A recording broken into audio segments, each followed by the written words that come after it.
Bienvenue dans le 78e Terres et Vignes de l'Aube. Agriculture et citoyenneté, c'est le thème de cette émission. En partenariat avec la Chambre d'agriculture, aujourd'hui, nous intéressons aux liens entre collectivités et agriculteurs pour donner vie aux communes rurales. Qui s'occupe de l'entretien des chemins? Qui met en place les points multiservices? Ce sont souvent les agriculteurs. Gîtes, musées, vie associative. Dans les petits villages, nous allons découvrir l'importance des actions menées par les maires et les agriculteurs ou viticulteurs. Je vous propose de voir quelques exemples et quelques réponses grâce à ce sommaire. Pas de vie dans les villages sans agriculteurs. Aujourd'hui, Terres et Vignes de l'Aube se penche sur ces communes loin de tout. Si on veut aller dans les super, vous êtes à 30 de Bar-sur-Aube, vous êtes à 25, 29 de Vendeuvre, vous êtes à 29, 26, 29 de Châtillon et vous êtes à 29 de Bar-sur-Seine. Heureusement, les agriculteurs, eux, sont restés sur place. Exemple à Haut-Puiseaux, grâce à eux, la commune est devenue un lieu touristique.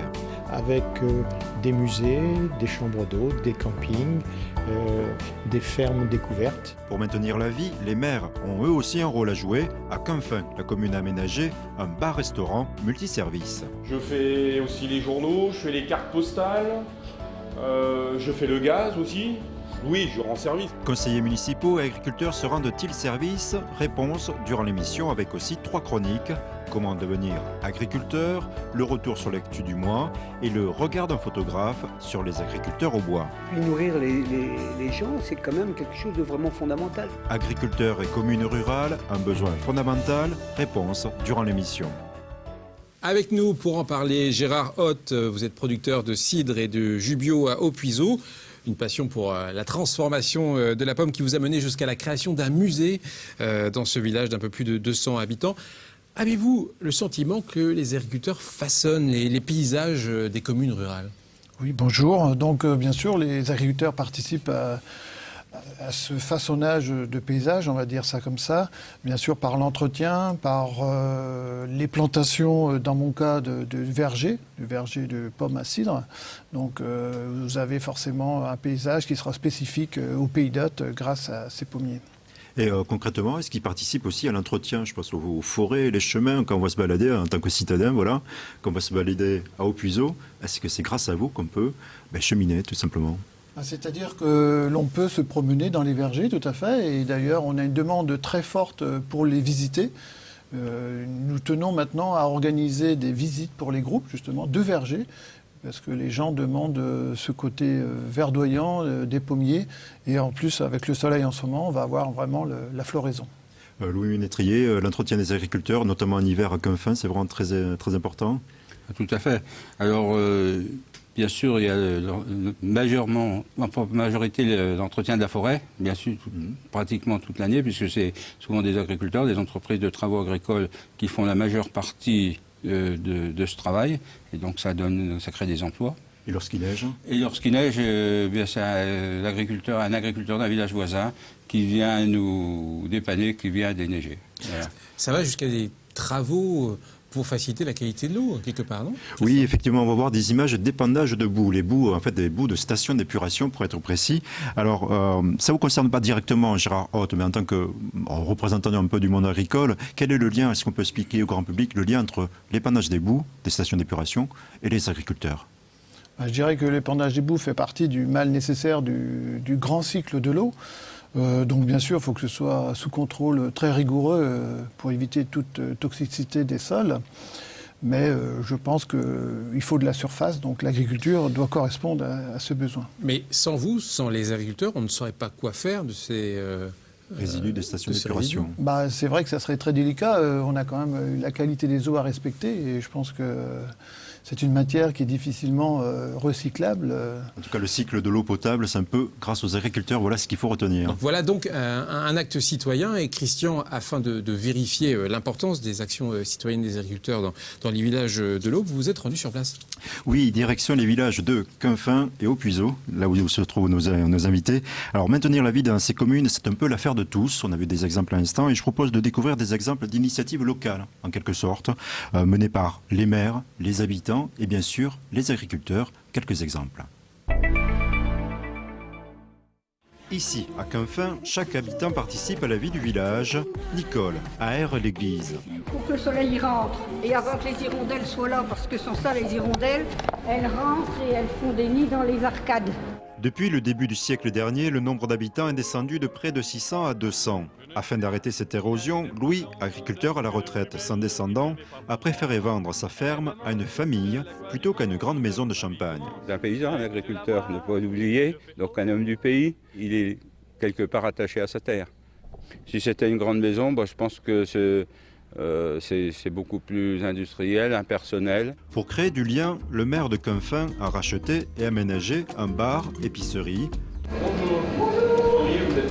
Depuis 3 ans, Arnaud s'occupe de ce lieu multiservice, même si ce n'est pas facile. Tout ce qui est de première nécessité, donc tout ce qui est boîte de conserve, on va dire. Je fais aussi les journaux, je fais les cartes postales, je fais le gaz aussi. C'est beau d'avoir un bel établissement et tout, mais le problème c'est qu'il n'y a pas assez de monde. Oui, je rends service, puisque les gens ils viennent quand même, mais c'est quand ils ont besoin. Voilà. Pour les besoins réguliers, comme faire le plein ou les courses, ici, il faut compter une demi-heure de route. Si on veut aller dans les supers, vous êtes à 30 de Bar-sur-Aube, vous êtes à 25, 29 de Vendeuvre, vous êtes à 29, 26, 29 de Châtillon et vous êtes à 29 de Bar-sur-Seine. D'après le maire, les agriculteurs créent des animations sur place. Elles sont indispensables à la vie en zone rurale. Nous avons justement une femme d'agriculteur qui s'occupe de l'animation de l'atelier bureautique informatique. Elle s'investit au CCS, elle s'investit dans le comité des fêtes. Donc c'est des gens qui sont vraiment en prise directe avec la population. Même constat à Haut-Puiseaux, où 4 des 6 exploitants agricoles ont permis d'attirer entre 12 et 15 000 touristes, hollandais ou belges. Avec des musées, des chambres d'hôtes, des campings, des fermes découvertes. Exemple, Evelyne et son époux, passionnés d'objets agricoles anciens, ont créé un musée à la ferme. Même des personnes d'une certaine tranche d'âge, disons de notre tranche d'âge, voire plus, ils revivent des choses qu'ils ont connues dans leur jeunesse et ils aiment bien. On fait aussi découvrir à des groupes, des centres aérés, des écoles. De son côté, la commune a transformé l'ancien lavoir en salle d'exposition et implanté un point multiservice. Résultat, la population, depuis 10 ans, a augmenté. On était 196 et maintenant on est 242. Dans ces 2 villages, agriculteurs et collectivités sont au cœur de la survie des communes rurales. Gérard Roth, on le voit dans ce sujet, les agriculteurs apportent de la vie dans ces villages. Est-ce que ça va jusqu'à organiser des animations régulières dans ces villages, au-delà de la vie quotidienne ? Oui, bien sûr. Si aujourd'hui, Haut-Puiseaux est quand même un village très fréquenté, c'est parce qu'il y a aussi beaucoup d'animations et d'accueil de faits depuis de nombreuses années. Et bien sûr, des portes ouvertes, mais aussi des animations qui concilient justement le produit de terroir avec cet accueil. Bien sûr, ce n'est pas suffisant, il faut beaucoup de communication, parce qu'on s'adresse aussi beaucoup à des étrangers, bien souvent. On est notamment, je pense au camping et à la ferme, on est quand même à une journée de voiture de la Hollande, de la Belgique, voire de plus loin encore. Et donc c'est une étape incontournable pour les touristes. Je crois que ça s'entretient aussi, on l'a dit en début d'émission, vous avez un musée du cidre carrément à votre ferme, d'ailleurs qui a le label Bienvenue à la ferme, et je crois que vous actualisez, vous avez reçu des nouveautés. Oui, bien sûr. Là, cette année, nous nous efforçons de reconstruire des vieux pressoirs qui ont existé dans la région. Et donc, cette année, nous avons remonté un pressoir tricentenaire qui n'existait encore pas dans la collection du musée du cidre. C'est un pressoir à cordage, donc qui est vraiment typique aussi de notre secteur. Alors Louis Ménétrier, si vous êtes là, c'est que vous avez une histoire à nous raconter, une histoire qui marque bien la citoyenneté des agriculteurs dans ces villages. Je le précise, vous êtes agriculteur à la retraite, vous aviez d'ailleurs des arts de vigne, ce n'était pas uniquement votre activité agricole, mais c'était le cas. Et à la fin de votre activité, vous avez choisi de laisser votre ferme plutôt à une famille qu'à une maison, une grande maison de Champagne. Pourquoi vous avez fait ça ? Alors en fait, je suis essentiellement agriculteur. La viticulture, j'ai passé une bonne part de ma vie pour obtenir l'appellation Champagne. Et donc, en fait, j'étais agriculteur. Donc, par contre, au moment de la transmission de mon exploitation, c'était très important le fait d'avoir un petit peu de vignes pour permettre la viabilité de l'exploitation et de la transmission possible à une famille. Vous auriez pu céder cela aux plus offrants. Quelques heures de champagne, ça a quand même beaucoup de valeur. Voilà. Hein. Et vous décidez de faire l'inverse. C'est un peu l'auto, quoi. Pourquoi ? Alors, je veux dire, c'est une raison vraiment personnelle. Hein. Personnellement, je pense que l'homme passe avant l'économie. Et vous vouliez donner de la vie dans ce village. Vous vouliez qu'une famille participe à cette vie-là. Tout à fait. Alors donc, à partir de là, donc j'ai souhaité qu'une famille vienne s'installer. On a fait les études nécessaires avec le centre comptable de l'Aube, le centre agricole, de manière à permettre à voir si l'exploitation restait viable. Ça l'était. Et donc, ça a permis à un jeune couple de s'installer avec leurs 2 enfants. Ça veut dire que, comme vous, pour que la vie citoyenne dans les villages soit forte, ou encore plus forte, il faut faire des efforts tels que le vôtre? Parce que c'est quand même un acte. Hein. Oui, c'est certain qu'il faut faire des efforts. Mais je pense que la vie de nos villages est aussi à ce prix. Gérard Roth, le prix de la vie dans les villages, c'est pas seulement un prix, ça a aussi des avantages. C'est quoi les avantages de vivre à la campagne? Les avantages, c'est déjà, je pense, pouvoir respirer de l'air à peu près pur. En ce moment, c'est d'actualité. Voilà, exactement. De l'espace. Je pense qu'on a besoin d'espace. Ensuite, la campagne est aussi un milieu économique, hein, puisque, comme je vous le disais tout à l'heure, on est quand même sur des activités touristiques, mais malgré tout économiques, donc qui créent des emplois. Sur Opuiseau, quand même, on est quand même de nombreuses familles à vivre de cette activité-là. Et d'ailleurs, si on parle de transmission, je suis aussi père de 2 garçons et j'en ai un qui souhaite revenir sur l'exploitation bien avant que j'arrête. Donc se pose la question de lui trouver une nouvelle activité sur l'exploitation. Donc c'est à lui de se trouver un but et d'apporter quelque chose à cet ensemble sur le village. Du 109. Louis Ménétrier, même question, quels sont les avantages de vivre à la campagne? Et je précise que les gens que vous avez accueillis, la famille, n'étaient pas du tout dans le domaine agricole apparemment, et que donc ça a permis de prendre la relève. Mais vous, quels sont d'après vous les avantages de vivre à la campagne finalement, malgré toutes les difficultés qu'on a vues? Je pense que la liberté et la responsabilité sont peut-être les premiers avantages de vivre à la campagne. Je pense aussi qu'on a une société à taille humaine. Encore dans nos villages, même si c'est difficile, même s'il y a des chamailleries comme dans n'importe quel village, comme n'importe quelle ville. Ensuite, je pense que les agriculteurs et le monde agricole est acteur de son propre développement et du développement de l'ensemble de la société dans laquelle il vit. Et ça me semble spécifique un petit peu à la campagne. Allez-y. Un autre point, je voudrais souligner, c'est la solidarité. Eh oui, parce qu'on est peut-être dans un endroit un peu restreint où ce n'est pas l'anonymat total. Tout à fait. Exactement. On vient ensemble. En tout cas, merci à vous 2 pour ces témoignages. Vous restez avec nous pour le reste de l'émission. Je vous propose dès à présent de commenter et de revenir sur les faits marquants de l'actualité agricole auboise grâce à la chronique Retour sur l'actu. Alors, Christian, tout d'abord, cette actualité qui est toujours présente, c'est que le loup effraie toujours les éleveurs. Oui, puisque maintenant, c'est très important, puisqu'au printemps, 17 000 brebis et leurs agneaux devraient trouver les prairies prochainement. Aucune protection contre le loup ne s'avère efficace, du moins c'est l'avis d'Emmanuel Aubry, représentant des éleveurs ovins de l'Aube. Une réunion de professionnels s'est tenue à Chaours afin d'évoquer les solutions, des chiens ou des fils électriques. Mais Fabrice, imaginez, 13 000 hectares à clôturer sans être sûr que cela suffise. Ce n'est pas tout à fait évident à mettre en place. En effet, ça ne va pas être simple. Autre actualité, de grands travaux dans l'Aube. Oui, autre actualité, les travaux de mise en place des conduites du gazoduc de l'Arc de Dieré ont débuté ce début de semaine. Alors quel est le lien avec l'agriculture ? Eh bien ce chantier de 60 km traverse bien sûr des parcelles agricoles. Depuis Dieré jusqu'à Villenox, c'est une tranchée de 35 mètres de large qui traverse les champs. Ces travaux pilotés par GRT Gaz ont nécessité d'indemniser les propriétaires et agriculteurs concernés.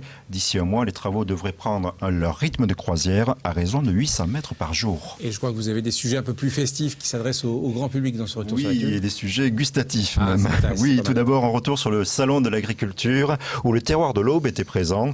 Une occasion pour la région qui a financé le stand tout simplement de mettre en avant les 3 bulles. Champagne, bière et le cidre, bien évidemment. À consommer avec modération. Merci Fabrice. Alors si ce rendez-vous attire le grand public, c'est aussi une occasion pour les professionnels, tout simplement les producteurs du terroir, justement de rencontrer des professionnels et de se développer. Réponse et exemple en images. Avec plus de 80 000 visiteurs par jour, les 2 semaines du Salon de l'Agriculture se révèlent être une merveilleuse vitrine pour les producteurs champardonnais. Un moyen de faire découvrir le champagne, bien sûr, mais également des produits culinaires peu connus du grand public. La Champagne-Ardenne est la seule région à avoir du cidre, il y en a dans l'Aube, avoir de la bière, il y en a aussi dans l'Aube et dans les autres départements, et puis d'avoir le champagne. Mais le Salon de l'Agriculture est également une aubaine pour les 20 exposants de la région, dont 3 au bois. Plus qu'une vitrine, le salon est l'occasion de signer des contrats avec des clients venus du monde entier. Si on vient, c'est que ça vaut le coup. C'est un investissement, on va dire, à long terme, le Salon de l'Agriculture. Il ne faut pas croire qu'on va avoir des retombées tout de suite, il faut du temps. Par exemple, j'ai eu des professionnels pour aller travailler en Belgique, mais si j'ai des particuliers qui viennent m'acheter 2-3 bouteilles, mais une fois par an, c'est avec vraiment plaisir que je les vois. Ça nous fait connaître quand même beaucoup de gens professionnels, on vient surtout pour ça, pour le côté professionnel. Et puis comme on cherche à exporter, dirons-nous, nos produits, depuis 2 ans, depuis qu'on est médaillé, on est vraiment sollicité à l'export. Gérard Roth, vous avez reçu un prix au salon ? Oui, tout à fait. Pardon. On a reçu donc une médaille de bronze pour notre association jus de pomme et jus de cassis, donc les pommes cassis. Et je tiens aussi à préciser que le Pays d'Hôte a aussi obtenu une 2e médaille pour son cidre, puisque l'établissement de Bello a aussi reçu une médaille de bronze. Donc bravo, 2 reconnaissances pour le Pays d'Hôte. Christian, comme l'on pouvait nous inviter dans les communes de l'Aube, des activités originales sont organisées. Oui, exemple à Chaours, où le dimanche 9 mars, le musée du fromage a ouvert ses portes gratuitement au public.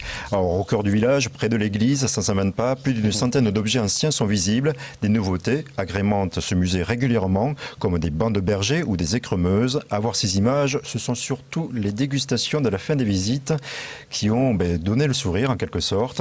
Et donc c'est un lieu vraiment à voir tout au long de l'année. Autre village, c'est la commune de Pin. L'association culturelle Hugues de Pin a présenté sa nouvelle pièce humoristique début mars.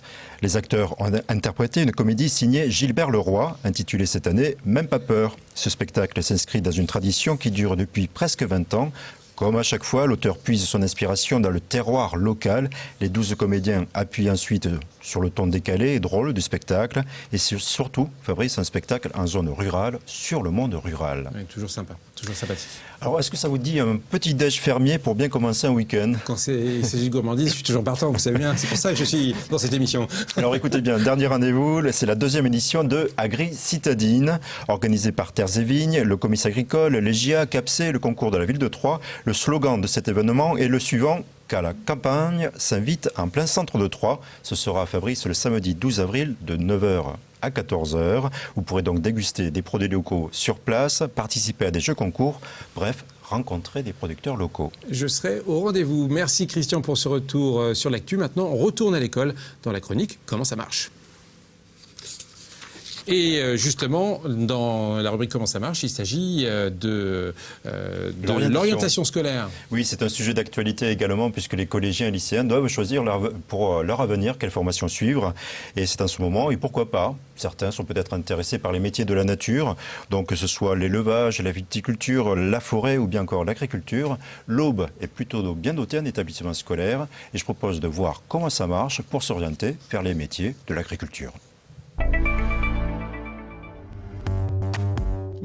Si vous êtes jeune et souhaitez devenir agriculteur, c'est le moment de vous inscrire. Ici, le lycée privé de Sainte-Maure accepte les candidats pour un bac, bac pro ou BTS. Pour devenir agriculteur, on peut rentrer après la 3e, envisager de faire une seconde pro. Au bout de 3 ans, on obtient le bac pro et on peut s'installer. Ou alors on peut rentrer en seconde générale et technologique pour faire un bac technologique. Ou on peut rentrer après un bac général. C'est le mieux, mais c'est pas exclusif. Et pour faire une entrée en BTS. Certains vont même jusqu'au niveau ingénieur. On a souvent cette image-là dans les médias de l'agriculteur qui est derrière ses vaches ou qui est sur son tracteur. Or, il passe beaucoup de temps à raisonner ses investissements. Donc, impossible d'échapper aux maths et aux sciences. D'ailleurs, les lycées agricoles préparent à d'autres métiers liés notamment à l'environnement. L'environnement, la valorisation des espèces naturelles, l'eau, en particulier la gestion des rivières, la gestion de l'eau potable, de l'eau usée. L'environnement, comme on dit, il est partout. Dans nos formations agricoles, l'environnement prend une place de plus en plus importante et la qualité des produits agroalimentaires.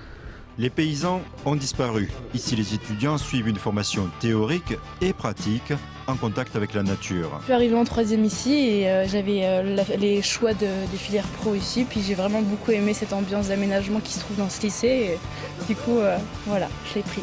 On a des cours d'économie spécialisés là-dedans. Les zones Natura 2000, etc. Enfin, tout ce qui va à côté, comment monter son entreprise. Je me suis dit c'est plutôt théorique et c'est ce que je recherche déjà pour ensuite faire manuel. Mais il faut beaucoup de réflexion dans les métiers d'agriculteur aujourd'hui, c'est plus du tout la même chose qu'avant. On a plein d'analyses, plein de trucs qu'on nous demande et qu'on ne nous demandait pas forcément avant. Même constat au lycée public de Saint-Poinge, que ce soit pour les spécialités agricoles, viticoles, forestières ou paysagères, la maîtrise du métier passe par une base solide en gestion. C'est une petite entreprise maintenant avec des salariés. Et c'est ça qui a changé beaucoup, je pense, depuis quelques années. En BTS, un quart de notre formation est en comptabilité-gestion, par exemple. Ça situe un petit peu le degré d'importance de la partie comptabilité-gestion. Jongler avec des crédits de plusieurs centaines de milliers d'euros toute sa vie, ça peut faire peur, tout comme la pénibilité au travail. Les deux établissements se veulent rassurants, car au bout, l'emploi est quasi garanti. Au niveau du monde agricole, c'est vrai qu'il y a un grand nombre d'offres d'emploi. Les élèves sortent en juin, un grand nombre dès le 30 juin, le 1er juillet, à cause de la saisonnalité de nos professions, vont être pris assez vite. On a un taux d'insertion qui est supérieur à 85%. Une fois dans la vie active, en moyenne, les premiers salaires se situent à hauteur du SMIC, plus 15%, et la plupart sont recrutés en CDI. Gérard Roth, attirer des jeunes vers vos métiers et dans vos villages, c'est un rêve ou une réalité? Non, c'est tout à fait une réalité. Déjà en tant que maître de stage, nous avons reçu beaucoup de stagiaires, y compris de l'étranger, et je pense que c'est très enrichissant aussi de partager ce savoir-faire, de les encourager à venir découvrir le monde agricole.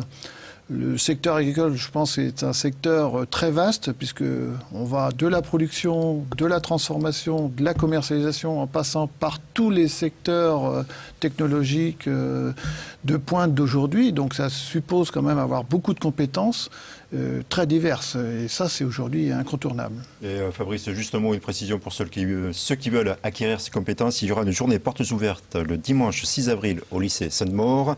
Il y reste des places aussi pour la nouvelle filière élevage mouton qui fait un succès apparemment au lycée de Saint-Poinge. Dernière chronique de cette émission, Contre-champ, un regard décalé sur le monde agricole au bois. Une chronique qui n'a jamais aussi bien porté son nom, vous allez voir. Et on va parler d'une de vos passions, la photo, Christian. Oui, aujourd'hui, le monde agricole va être décrypté par les objectifs d'un photographe professionnel implanté à Sainte-Savine. Son nom, Didier Guy. Il poursuit son travail d'édition de livres sur le patrimoine local. J'ai pu le rencontrer à propos de ces deux derniers livres, l'un consacré au Barsicanais, l'autre au Nogentais, Portrait.